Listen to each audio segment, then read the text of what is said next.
médico e pesquisador brasileiro Carlos Chagas, enquanto ele combatia a malária lá no interior de Minas Gerais em 1909, ele se deparou com uma menina que se chamava Berenice.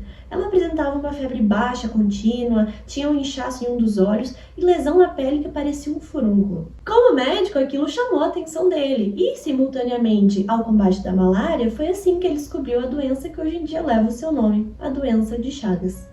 Essa doença, que acomete mais de 1,2 milhões de brasileiros de todas as idades atualmente, mas que 70% desconhecem, tem como os principais sintomas aqueles mesmos em que a Berenice tinha. Fora eles, existe também a falta de apetite, taquicardia, manchas vermelhas na pele, icterícia, que seria aquela pele mais amarelada, aumento do baço e do fígado, tudo isso quando a gente fala da fase aguda. Em crianças, esse quadro ele pode se agravar e levar até a morte. Mas a nossa pequena Berenice ela conseguiu sobreviver e viveu até os 75 anos.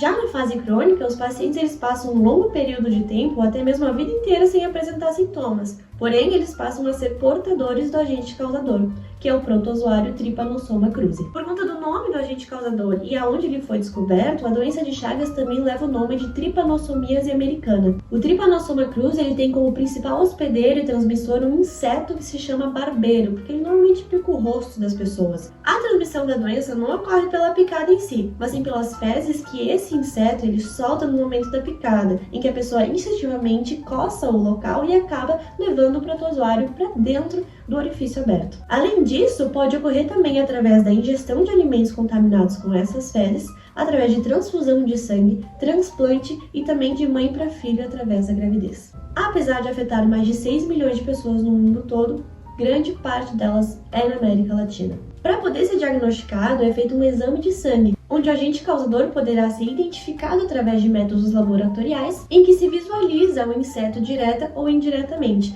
e também através da presença de anticorpos no soro. Tá, e para tratar, como é que faz? O tratamento ele é feito através de antiparasitários, no caso, remédios que matam parasitas, e ele deve ser feito assim que a Trypanossomiase americana aguda for descoberta. O Ministério da Saúde fornece gratuitamente um antiparasitário chamado benzimidazol, e esse tratamento dura 60 dias. Já para a fase crônica, cada caso tem que ser avaliado individualmente. Infelizmente, conforme a OMS, ainda não há uma vacina eficaz contra a doença de Chagas. Então, por conta do barbeiro viver em áreas rurais e suburbanas, geralmente em fendas e buracos na casa, em áreas externas como galinheiros e galpões, o principal método de prevenção é, conforme a organização sanitária, evitar a proliferação desses insetos através de algumas estratégias. Primeira, pulverizar a casa e seus arredores com inseticidas. Segundo, fechar todas as rachaduras e frestas que podem existir em paredes e em telhados das casas. Terceiro, usar tela contra insetos nas janelas. E quarto, definitivamente não menos importantes, higienizar muito bem os alimentos antes de consumi-los. Por conta de todas essas situações, é crucial que a gente possa manter o maior número de pessoas informadas sobre essa doença, sobre os sintomas